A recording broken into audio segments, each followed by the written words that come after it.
Hi, welcome to 50 and Starting a Business. Today we're going to discuss 5 mistakes to avoid when you're setting up your LLC. And the number one mistake is, and I might be making it now, but is thinking that you're too small to set up an LLC.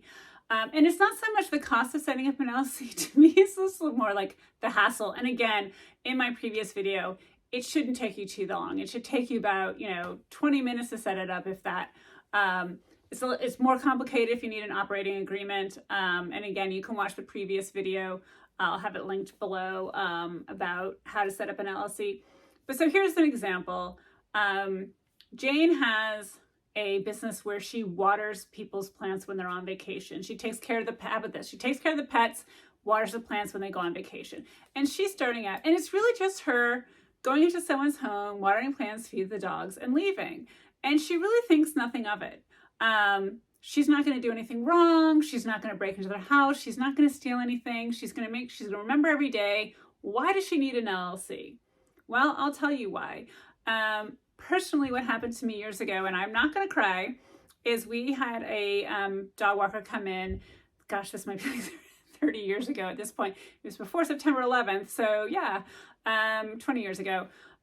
We had someone come in and feed our dogs. And we told them that Leia, our yellow lab, was very, very high energy. And if you weren't in the apartment with her, you needed to put her in the crate. Now, I understand that people think crates are mean and you shouldn't leave a dog in a crate all the time. But we were paying this gentleman to spend the night at the apartment. So he just needed, he could go out and do his things during the day. But as long as he came out and walked the dogs and then slept there, we thought the dogs would be fine. But Leia needed to be in a crate.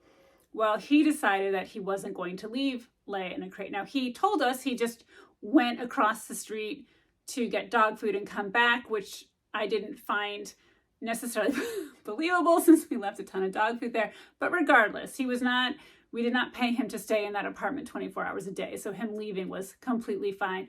But he chose not to put Leia in a crate, and he left Leia in the kitchen with a gate. Now, we had the gate to prevent Leia from going into the kitchen. But he decided it's more room. She can hang out in the kitchen. Now, this is a New York City apartment, so the kitchen really wasn't that big, but it was bigger than a crate. Well, Leia wanted to get the dog food bowl that he had left on top of the oven, and she actually started a gas-fueled fire. She, as jumping up, she was pressing on the buttons that do the gas. She lit the gas. He had the bag of dog food on the oven, and the dog bowl. Dog food bag caught on fire. The whole kitchen caught on fire. It melted plates, all this kind of stuff. It was crazy. Leia got out of the kitchen, broke down the gate, got to the door, but she ended up dying of smoke inhalation, and pretty much everything in the apartment was ruined, as well as multiple other apartments. And it was really preventable. I was really angry, and maybe still am a little bit, because it was she wasn't supposed to be gated in the kitchen. There wasn't supposed to be dog food left on an oven, on a range. But he did not have any insurance. We did not sue him, but we could have, right? So we could have sued him.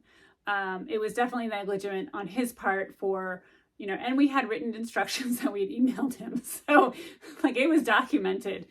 Don't leave her in the kitchen. Don't gate her in the kitchen. Put it in the crate whenever you leave the place. Don't leave dog food on the, leave the dog bowl, because there were 2 dogs, to be honest with you. But Leia is the one that started the fire. So if he had an LLC, he would have been protected. If we were litigious, he would have lost everything. I'm not sure how much he had anyway, but that could have been a big problem for him. So even though he was a small operation, just him not having an LLC and having that mistake could have cost him a lot. So if you are, a cleaning person, a dog sitter, I think, babysitters are usually teenagers, but it might be something to set up an LLC and protect your assets, right? I know parents that have gotten sued because of their kids doing. So, as I'm talking to you now, I'm thinking, okay, my daughter wants to start babysitting. Maybe I set her up an LLC and she gets paid through the LLC just to protect. It would stink if something happened. God, it would really suck if something happened when she babysat to herself or a child or a dog that she's, taking care of when she's babysitting. But it would also really stink if I knew this information, right? And I didn't set up an LLC, and there goes her college fund. Because when she was babysitting, I don't know, a kid hit, threw a ball and it broke a window, and now they're making us pay for the window that is broken.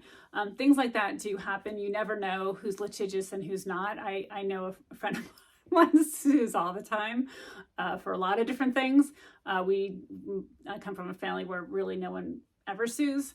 But you don't know. So don't ever think you're too small. And the other is that, when you get bigger and you set up that LLC, if something happened prior to the LLC being set up, you can get sued even though you have the LLC now. If the event happened before the LLC was in place, that's going to cause some problems.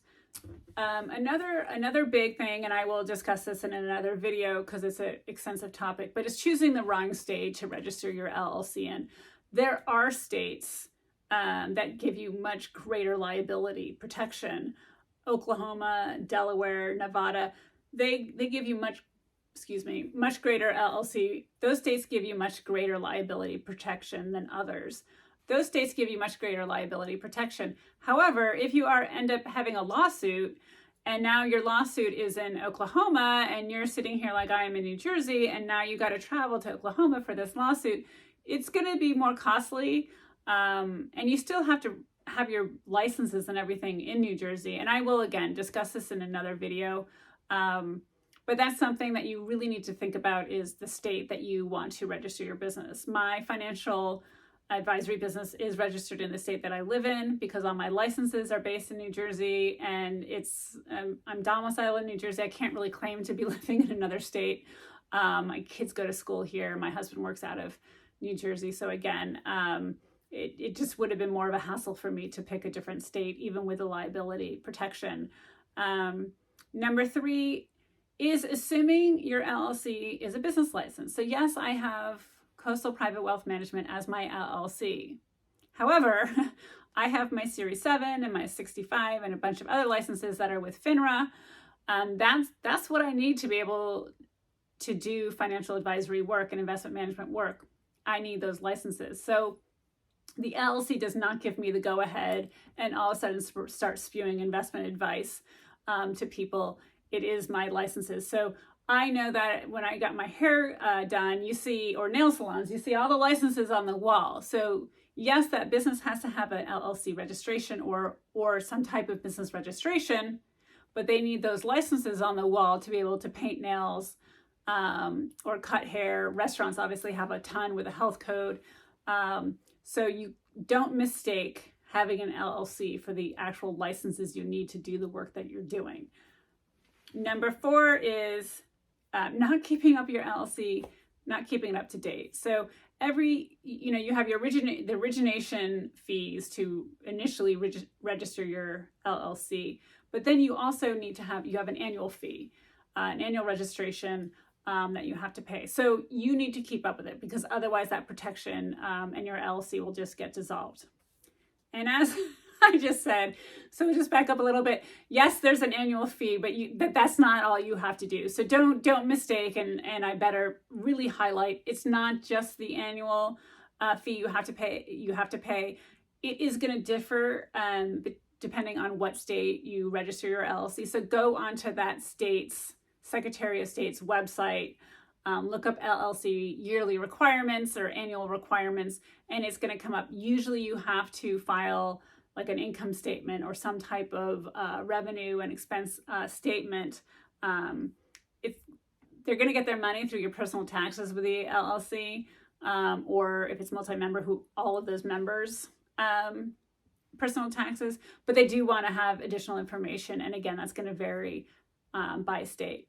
Thank you so much for watching this video on LLCs and mistakes to avoid. Thank you so much for watching this video on mistakes to avoid when you set up an LLC. The next video, we're going to discuss how to pay yourself when you're an LLC, and we'll also have a video on how to buy a car through an LLC. So there's a lot to learn, and hopefully these videos are short enough that you can learn enough in these videos to get your LLC up and running and to have all of the benefits that come with having an LLC.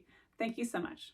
Oh, don't forget to subscribe and hit like. And if you have your own YouTube channel, and that's kind of why you're watching, because you want to set up an LLC for your YouTube channel or a web business, leave a comment. Let me know what your YouTube channel is. Let me know what your online business is, or just what your business is in general. I'd love to start a community and a dialogue where we can help each other out. But I also would love to help you. If there's a way that I can help you with your business, bounce ideas off of, or buy a product for you, I'd love to. Thank you so much. Take care.